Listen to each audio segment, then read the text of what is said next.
Hello students, जैसा कि बेटा याद होगा आपको, हमने पिछले लेक्चर्स में टिश्यू सिस्टम के बारे में पढ़ा था। ठीक है, आज हम देखेंगे डिफरेंट ऑर्गन और उनके जो लेयर्स वगैरह होते हैं उनके बारे में। ठीक है, जैसे सबसे पहले अपन स्टार्ट करेंगे रूट के बारे में। ठीक, रूट में सबसे पहले बेटा लेयर ऑफ रूट। आपको पता होगा कि जो ऑर्गन्स है इनमें कई लेयर्स होती है, कई परतें होती है। जैसे यदि हम रूट की बात करें तो सबसे बाहर वाली जो लेयर होती है उसको बोलते हैं एपिडर्मिस। एपिडर्मिस के जो अंदर वाली लेयर है उसको कॉर्टेक्स कहा जाता है। कॉर्टेक्स के अंदर जो लेयर है उसको एंडोडर्मिस कहा जाता है। एंडोडर्मिस के अंदर जो लेयर है उसे पेरिसाइकल कहते हैं। और पेरिसाइकल के अंदर होते हैं वास्कुलर बंडल। वास्कुलर बंडल मतलब जाइलम और फ्लोएम। ठीक है ना, यहाँ पे वास्कुलर बंडल मतलब जाइलम एंड फ्लोएम से है।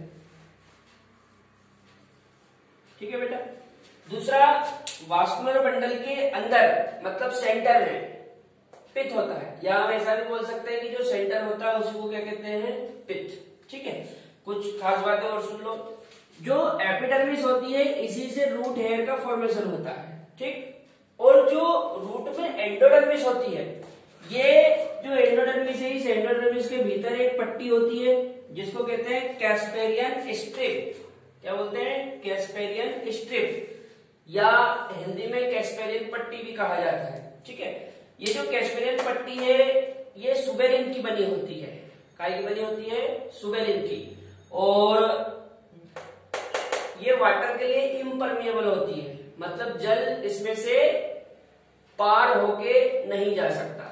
ठीक है, ये तो हुई लेयर की बात। अब हम देख लेते हैं डाइकोट रूट और मोनोकोट रूट में डिफरेंस क्या है। ठीक है, यदि बेटा हम लेयर की बात करें तो लेयर तो यही रहेगी, epidermis, cortex, endodermis, pericycle, then vascular bundle और पित्त। लेकिन फिर भी कुछ डिफरेंस है।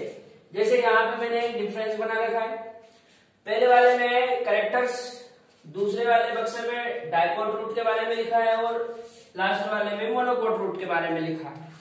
सबसे पहले बेटा हम यदि वास्कुलर बंडल की बात करें, वास्कुलर बंडल मतलब जाइलम और फ्लोएम, तो डाइकोट में होते हैं 2 या फिर 4, या फिर हम ऐसा भी बोल सकते हैं 2 से 4, मतलब 2 से 4। लेकिन जो मोनोकोट है इसमें होते हैं मोर देन 6। ये इसका मतलब है 6 से अधिक, मोर देन 6। इसीलिए इसके वास्कुलर बंडल को कहते हैं पॉलीआर्च। क्या कहते हैं, पॉलीआर्च। अगला है बेटा कैम्बियम। आपको याद होगा डाइकोट्स ऑर्गन में कैम्बियम होता है और मोनोकोट में कैम्बियम नहीं होता है। तो यहाँ पे लिखा है प्रेजेंट, मतलब कैम्बियम उपस्थित होगा, और यहाँ पे लिखा है एब्सेंट, मतलब यहाँ पे कैम्बियम नहीं होगा। अच्छा, एक चीज आपको पता होगी कि जब कैम्बियम होती है तो सेकेंडरी ग्रोथ होती है, और यदि कैम्बियम नहीं होती है तो सेकेंडरी ग्रोथ भी नहीं होती है। चूंकि डाइकोट रूट में कैम्बियम है, ये डाइकोट रूट में कैम्बियम प्रेजेंट है, इसलिए इसमें सेकेंडरी ग्रोथ होगी। और मोनोकोट में कैम्बियम एब्सेंट है, इसलिए यहाँ पे सेकेंडरी ग्रोथ नहीं होगी। ठीक है ना, ये लिख रखा है do not occur secondary growth. अच्छा, अगली चीज है बेटा पित्त। यदि हम डाइकोट रूट के पित्त की बात करें तो इसका पित्त स्मॉल और पुअरली डेवलप्ड होता है। स्मॉल मतलब छोटा और पुअरली डेवलप मतलब कोई खास ज्यादा विकसित नहीं होता है। यदि मोनोकोट रूट के हम पित्त की बात करें तो इसका पित्त लार्ज और वेल डेवलप्ड, मतलब बड़ा होगा और अधिक विकसित होगा। अगली है एक्टिविटी ऑफ पेरिसाइकल, मतलब पेरिसाइकल की क्रियाशीलता से क्या होगा। बेटा डाइकोट रूट में जो पेरिसाइकल है इसकी कोशिकाएं सेकेंडरी रूट और कोर्क कैम्बियम बनाती है। क्या बनाती है, सेकेंडरी रूट और कोर्क कैम्बियम। जबकि मोनोकोट में जो पेरिसाइकल होती है इसकी कोशिकाओं से केवल लेटरल रूट्स बनती है। क्या बनती है, लेटरल रूट्स। लेटरल मतलब पार्श्व और रूट मतलब जड़। ठीक है, यहाँ पे हमने डाइकोट और मोनोकोट के बारे में देखा। अब अगला हम देखते हैं स्टेम के बारे में। अभी बेटा अपन ने डाइकॉट रूट और मोनोकॉट रूट के बारे में देखा। अब हमको देखना है स्टेम के बारे में, ठीक है। यदि हम स्टेम की लेयर्स की बात करें तो लेयर्स बिल्कुल रूट जैसी होती है, जैसा कि रूट में होती है। सबसे बाहर एपिडर्मिस, उसके बाद कॉर्टेक्स, फिर एंडोडर्मिस, एंडोडर्मिस के बाद पेरिसाइकल। यहां पे भी बिल्कुल वैसी की वैसी ही व्यवस्था है, बस अंतर है तो हाइपोडर्मिस का। क्या अंतर है बेटा? हाइपोडर्मिस का। यहाँ पे क्या होता है, एपिडर्मिस के नीचे हाइपोडर्मिस होती है, बाकी पूरा अरेंजमेंट वैसा का वैसे। ये देखो, हाइपोडर्मिस के बाद कॉर्टेक्स, कॉर्टेक्स के बाद एंडोडर्मिस, एंडोडर्मिस के बाद पेरिसाइकल, पेरिसाइकल के बाद वास्कुलर बंडल और फिर पित्त। केवल क्या अंतर है कि एपिडर्मिस के नीचे होती है हाइपोडर्मिस, या अपन ये बोल दो कि एपिडर्मिस और कॉर्टेक्स के बीच में होती है हाइपोडर्मिस। अच्छा, एक चीज और, जिस प्रकार रूट की एपिडर्मिस से हेयर बनते हैं, उसी प्रकार जो स्टेम में एपिडर्मिस होती है उससे भी हेयर का फॉर्मेशन होता है। यहाँ पे जो हेयर्स होते हैं बेटा, इनको ट्राइकोम्स कहते हैं। क्या कहते हैं? ट्राइकोम्स। इनके बारे में अपन पहले वाले वीडियो में चर्चा कर चुके हैं। जो स्टेम हेयर होते हैं इनको क्या बोलते हैं? ट्राइकोम्स, ठीक है। अच्छा, अभी इधर देखो, डायकोट स्टेम और मोनोकोट स्टेम के बीच में मैंने डिफरेंस कर रखा है। सबसे पहली चीज बेटा, हाइपोडर्मिस। जो डायकोट स्टेम है उसमें हाइपोडर्मिस कोलेनकाइमेटस होती है, मतलब कोलेनकाइमा से बनी होगी, और मोनोकोट में होती है स्क्लेरेनकाइमेटस, मतलब काय की बनी होगी? स्क्लेरेनकाइमा की, ठीक। अगला, स्टार्च शीथ। स्टार्च का एक कवर होता है जिसको बोलते हैं स्टार्च शीथ। ये डायकोट स्टेम में प्रेजेंट होती है, मतलब उपस्थित होती है, और मोनोकोट में एब्सेंट होती है, मतलब नहीं होती, ठीक है। अगला, मेडुलरी रे। जो मेडुलरी रे होती है, जिनको हिंदी में मज्जाकिरणें कहा जाता है, ये भी डायकोट स्टेम में तो उपस्थित होती है, प्रेजेंट होती है, लेकिन मोनोकोट में एब्सेंट होती है, ठीक।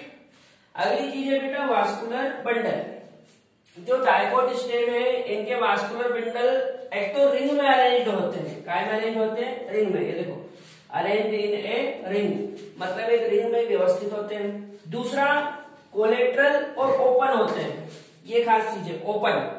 यदि वास्कुलर बंडल ओपन है तो फिर उनमें सेकेंडरी ग्रोथ होगी। ये देखो लिखा, अकर्स सेकेंडरी ग्रोथ, ठीक है।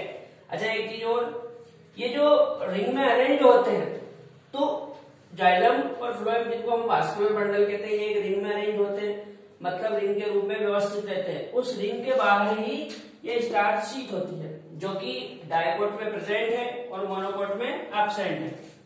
अच्छा, यदि हम मोनोकोट के वास्कुलर बंडल की बात करें तो इसके वास्कुलर बंडल स्कैटर्ड होते हैं। स्कैटर्ड मतलब बिखरे हुए, ठीक है। दूसरी चीज, जो मोनोकोट स्टेम है उसके वास्कुलर बंडल कोलेट्रल और क्लोज्ड होंगे। क्लोज्ड मतलब बंद। यदि वास्कुलर बंडल क्लोज्ड है, मतलब बंद है, तो इनमें सेकेंडरी ग्रोथ नहीं होगी।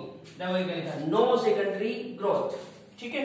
अच्छा, एक आखिरी चीज बेटा, ग्राउंड टिश्यू। आपको याद है ग्राउंड टिश्यू क्या होता है? एपिडर्मिस और वास्कुलर बंडल को यदि छोड़ दें तो इनके अलावा जो भी बीच में बच जाता है उसको हम ग्राउंड टिश्यू बोलते हैं। अभी जो डायकोट स्टेम है उसमें जो ग्राउंड टिश्यू होता है वो differentiate into cortex, endodermis, pericycle and पित्त। मतलब जो डायकोट का ग्राउंड टिश्यू है उसमें हम आसानी से कॉर्टेक्स, एंडोडर्मिस, पेरिसाइकल और पित्त को देख सकते हैं, समझ सकते हैं, लेकिन मोनोकोट स्टेम में ऐसा नहीं होता, इसलिए लिखा है नो डिफरेंशिएटेड, ठीक है बेटा। अब हम लीफ के बारे में और देख लेते हैं। अब बेटा लीफ के बारे में बात कर लेते हैं। जिस प्रकार अपनी रूट, स्टेम, इनमें लेयर्स होती है, इसी प्रकार लीफ में भी लेयर्स होती है। सबसे बाहर वाली लेयर एपिडर्मिस होती है। अच्छा, आपको बता दूं, एपिडर्मिस के ऊपर क्यूटिकल होती है। क्या होती है? क्यूटिकल, जिसके बारे में हम पहले पढ़ चुके हैं। एपिडर्मिस के नीचे होती है हाइपोडर्मिस, हाइपोडर्मिस के नीचे कॉर्टेक्स, कॉर्टेक्स के नीचे एंडोडर्मिस, एंडोडर्मिस के नीचे पेरिसाइकल, और पेरिसाइकल के नीचे होते हैं वास्कुलर बंडल। अच्छा, एक बात बताओ बेटा आपको, हाइपोडर्मिस, कॉर्टेक्स, एंडोडर्मिस और पेरिसाइकल, ये सब मिलकर क्या बनाते हैं? Ground tissue. लीफ में ग्राउंड टिश्यू को मेसोफिल कहा जाता है। जो लीफ होती है, लीफ में जो ग्राउंड टिश्यू होता है, उस ग्राउंड टिश्यू को क्या कहा जाता है? मेसोफिल। और आपको याद होगा मेसोफिल में क्लोरोप्लास्ट होते हैं। क्या होते हैं? क्लोरोप्लास्ट। ठीक है, अच्छा आगे देख लेते हैं डाइकोट लीफ और मोनोकोट लीफ में डिफरेंस। सबसे पहले यदि हम नेचर की बात करें तो जो डाइकोट लीफ है ये होती है डोर्सी वेंट्रल। कैसी होती है? Dorsi ventral. कुछ इस प्रकार की बनावट होती है कि हम आसानी से बता सकते हैं कि कौन सी सरफेस डोर्सल है और कौन सी सरफेस वेंट्रल है, इसीलिए इसको कहा जाता है डोर्सी वेंट्रल। लेकिन बेटा मोनोकोट लीफ में हम पता नहीं कर सकते कि कौन सी सरफेस डोर्सल है और कौन सी सरफेस वेंट्रल है। दोनों सतहें लगभग एक जैसी होती है, इसलिए इसको बोलते हैं आइसोबाइलेटरल। आइसो का मतलब सेम, बाय मतलब दो और लेयर मतलब परत। ऊपर वाली परत और नीचे वाली परत लगभग एक जैसी ही दिखती है, इसलिए इसको कहा जाता है आइसोबाइलेटरल। ठीक, अगली चीज स्टोमेटा। स्टोमेटा में लिखा हाइपोस्टोमेटिक। एक्चुअल में बेटा स्टोमेटा दोनों सरफेस पे होते हैं, ऊपर वाली पे भी और नीचे वाली पे भी, लेकिन नीचे वाली जो सरफेस होती है उस पे स्टोमेटा ज्यादा होते हैं, इसलिए लिखा है हाइपोस्टोमेटिक। जबकि मोनोकोट में क्या है? एम्फी। एम्फी का मतलब है दोनों तरफ बराबर होते हैं। एम्फी स्टोमेटिक इसलिए लिखा क्योंकि मोनोकोट लीफ में जो स्टोमेटा होते हैं वो जितने ऊपर होते हैं उतने ही नीचे होते हैं। मतलब ऊपर वाली सतह और नीचे वाली सतह, अपर सरफेस और लोअर सरफेस दोनों पे इक्वल होते हैं, इसलिए लिखा है एम्फीस्टोमेटिक। अगला है मोटर सेल। इसी को बुलिफॉर्म सेल कहा जाता है। एक सेल होती है जिसका फॉर्मेशन एपिडर्मिस से होता है, या हम ये बोल दो कि जो एपिडर्मिस की सेल होती है उन्हीं में से कुछ सेल साइड में लार्ज हो जाती है, जिनको हम बुलिफॉर्म सेल या मोटर सेल बोलते हैं। ये जो बुलिफॉर्म या मोटर सेल होती है ये डाइकोट में बेटा एब्सेंट होती है, जबकि मोनोकोट में प्रेजेंट होती है। अच्छा, मोनोकोट का जो सबसे फेमस उदाहरण है वो है ग्रासेस, घास। क्वेश्चन पूछते हैं कि घास में कौन सी सेल्स होती है? Answer is bulliform. ठीक है, अगला वेरिएशन। वेरिएशन आपको याद ही होगा, जो डाइकोट लीफ है उसमें रेटिकुलेटेड होता है, मतलब जाल जैसा, और जो मोनोकोट है उसमें होता है पैरेलल, मतलब समानांतर। अगला बंडल शीथ। जो बंडल शीथ होती है वो दोनों में ही होती है, डाइकोट में भी और मोनोकोट में भी। लेकिन डाइकोट में काय से बनी होती है? कोलेनकाइमा से। लिखा ना, मेड अप ऑफ कोलेनकाइमा, मतलब कोलेनकाइमा से बनी होगी। जबकि मोनोकोट में मेड अप ऑफ स्क्लेरेनकाइमा, मतलब स्क्लेरेनकाइमा से बनी होगी। अगला है बेटा मेसोफिल।